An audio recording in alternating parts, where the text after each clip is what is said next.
We tend to see needs and problems, and to fit those needs into a systemic understanding of the world. We describe poverty through mortality rates and caloric intake and life expectancy. From this systemic viewpoint, all changes appear as processes, some inexorable and others requiring technical intervention. Taking this distant point of view gives us an illusion of being able to understand and control our world. An illusion of being far enough from our fellow human beings that we don't have to respond to the simple moral demands of encountering another person face to face. But this illusion obscures our humanity, and also that of the people that we're trying to help. Tandana is built on a different perspective, a first-person orientation toward other people in relationship, you and I. Each person we meet is a fellow human being who could become a friend. And that stance, oriented towards another human being in relationship, gives to us and to our friends full human agency, the chance to act in meaningful ways and to participate in live encounters between different people. It lets us see opportunities for collaborating and helping dreams come true, instead of problems that require technical intervention. This orientation leads us to simple human values that are surprisingly rare in practice, like respect. It's so obvious and ubiquitous, but often not exercised. At Tandana, we try to keep it in the forefront of our minds by honoring the ability of the communities we work with to define their own priorities, to envision ways to reach these goals, and to act together to create change. As Husseini Pamatek, our local supervisor in Mali, said, the beneficiaries propose the activities they can't do all on their own. And Tandana provides what is still needed, and they work together. That is what has really encouraged me. It's rare to find an NGO that works like that. It's so rare, in fact, that Samba Tembine, who gave our blessing earlier, the elder from Kansongo, he couldn't believe that Tandana would actually come with respect. He explained, at first I was against it, but after the first Tandana group visited, I understood that these foreigners are different from the others, because everything they have done has been with our agreement, and they have asked us about everything with the greatest respect. Other NGOs claim to embrace a bottom-up approach, but they've already defined their projects and their strategies, often for an entire country, sometimes even a whole continent. We respect the ability of community members to initiate their own projects. Of course, we make mistakes too. Some of you will remember when we were in Kansongo working together to create an orchard. The villagers had asked for money for a chain link fence to protect the trees from animals. But I thought a stone wall would be better. I thought it would fit better into the aesthetic of the village and valorize a traditional technology. So I suggested we build a wall instead. The villagers agreed. They broke enormous sandstone boulders out of the bedrock and rolled them into place. And then our volunteers, some of whom were here, carried smaller rocks and placed them on top to build the wall. In a few days, we finished the wall and planted the tree seedlings. Well, it wasn't long before goats climbed over the wall to feast on the succulent seedlings. And in the next rainy season, part of the wall blew down. So we can always keep learning and doing better. We also respect the various cultures that our community partners identify as their own. In Pichincha, Ecuador, a gift of food is a very important sign of friendship, representing all of the work that went into cultivating the crops. Good manners call for eating it with gusto and taking any leftovers home with you. We've heard of other medical volunteer groups who have refused food offered by the community, regardless of what offense that would create. But as many of you know, we teach our volunteers always to accept the food with a smile, and we take any leftovers with us when we leave. That goes so far to building confidence. When our volunteer groups traveled to Mali, their visit provided an occasion for villagers to showcase dances, music, ceremonial objects, and other traditions that are being forgotten. Renewed enthusiasm for these aspects of local culture. This appreciation for the cultures of the communities brings greater confidence and a greater willingness on their part to invest in collaboration.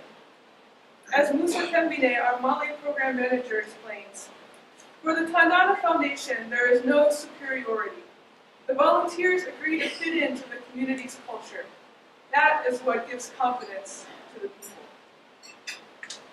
This attitude of respect translates quickly into a spirit of sharing. As you saw Fabian Pinsa told us in the video, it's learning how to really share between different cultures. We understand each other. We communicate. The learning goes both ways. I remember once I was with a group of volunteers in Korimande, Mali, and some of the elders were giving us a tour of the village. They pointed out a worry stone, where if you had many worries, you could sit, cover your face with your hands, and confess your troubles to the ancestors to find relief. Well, all the volunteers asked if they could have a turn sitting on the rock. And the elders broke out laughing because they just could not imagine that Americans who have so much money could actually have worries too. It was an interaction that gave each participant insight into the worldview of the other. Another simple value that emerges when we enter into human relationship is responsibility. In a basic sense, it's a matter of responding to one another and following through on what we've agreed to do. And again, it's remarkable how rarely it's practiced. When the village of Saldimi planned to build a grain bank, their first project in collaboration with Tandana, the villagers agreed to break the stones from the bedrock and build the building. But they did not start that arduous task until the first shipment of millet arrived. They had been given so many false promises in the past that they just did not believe the grain bank would really become a reality.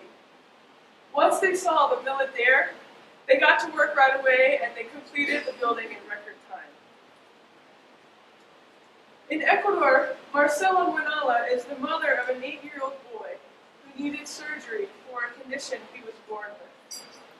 With Tandana's help, they went through the long process in the public health system to get the boy the surgery that he needed, and it was a success. And afterwards, Marcela said, Tandana is the only serious foundation that helps the people in the communities without lying to us. Others say they're going to help, to take us to good hospitals, and then they never return. We strive to be true to our word. We also strive to be responsible in following up on the projects we support and continuing to accompany our friends as they learn how to manage them successfully. When necessary, we provide training, and we keep visiting to check in and see how it's going. In Mali, we've supported 14 villages in creating an environmental association. And before they started this project, people in some of the villages wouldn't talk to their neighbors in other villages because of past conflicts. But now, they all get together. They sit down in one place and discuss, share their ideas, and decide how best to protect their shared environment. Our staff taught them how to hold constructive meetings, and now they can run the meetings on their own. Other NGOs work differently. Sometimes in a drive to foster independence, they have policies about staying only briefly in a certain area. But in their haste, sometimes they fail to support the communities in truly taking ownership over the projects. As Musa says, the Tandana Foundation is not seen as an NGO. NGOs come. If it's to build a well, they make the well and they go away. If it's a grain bank or a mill, they give it and they go away. 2 or 3 years later, the project is no longer working. Tandana stays in relationship with the community, making sure that the local leaders are equipped to manage the project. In Ecuador, we've worked with several communities on major construction projects like a new community center and a new school building. And we don't have the budget to do a project like that all at once, but we explain that we can help in small phases, step by step. And both we and the community members have stayed focused on those projects, doing one step at a time and following through until it's complete. As you saw, Luis Chicaisa, the teacher from one of those communities, said, "Your philosophy is to complete a project, not leave it incomplete." I think that is the advantage you have over other organizations. The building process highlights another aspect of responsibility. Like respect and sharing, it goes both ways. In addition to following through on our commitments, we also expect our partner communities to be responsible. The community must contribute to each project. They have to follow through on one phase before we'll support the next. And many of the leaders of the communities take pride in doing their part.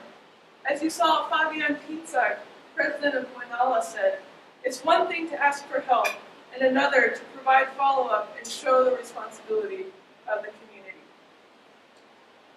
They also show creativity and resourcefulness in finding different ways to achieve their goals.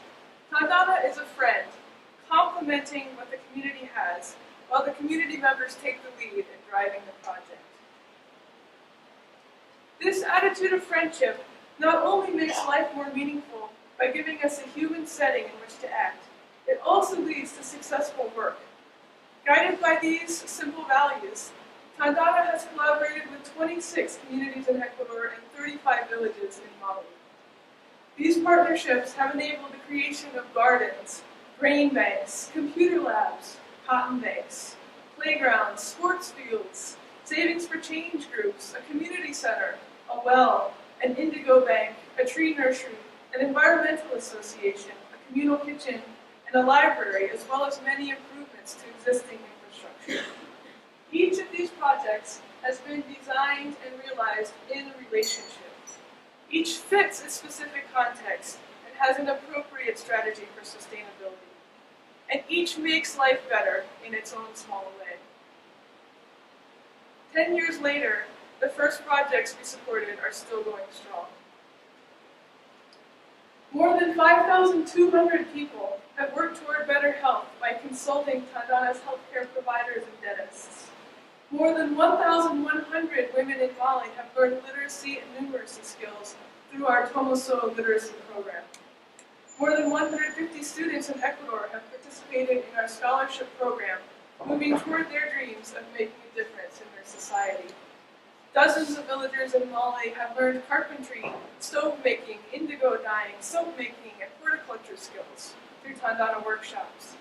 And hundreds of students in Ecuador have learned English, math, art, theater, and other subjects through our summer school and the additional teachers we've provided to schools. All of these people have found ways to enrich their lives by entering into relationship with Tandana. And the impact is even broader than that. The spirit of sharing that Tandana embodies inspires volunteers and community members to live differently and to do their own work of friendship and collaboration. Volunteers have returned from Tandana programs inspired to support refugees in their own communities, to pursue the field of women's health, to be teachers, camp counselors, or doctors, to reduce their job to half time so they can volunteer every afternoon in an after-school program. Members of the communities we partner with in Ecuador and Mali have also been inspired to undertake new initiatives and pursue their dreams. After realizing that Tandana volunteers enjoyed learning how to cook her favorite dessert, Claudia Fueras dreamed of starting a family tourism business, sharing her culture through cooking and other activities.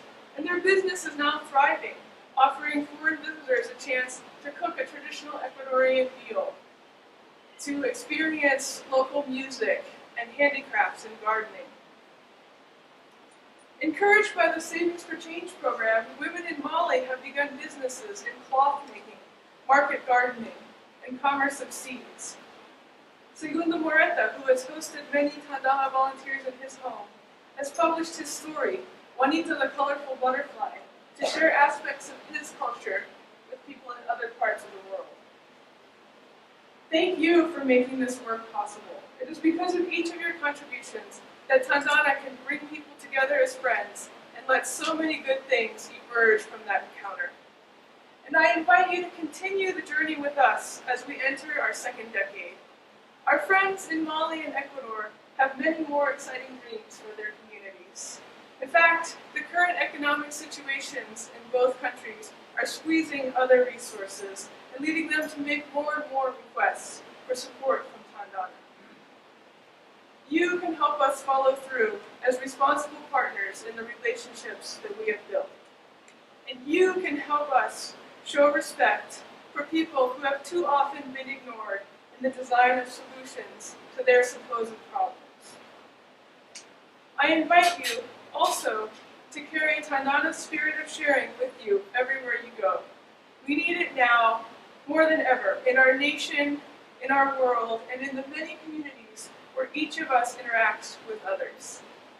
Let us go out facing each person as a fellow human being who could become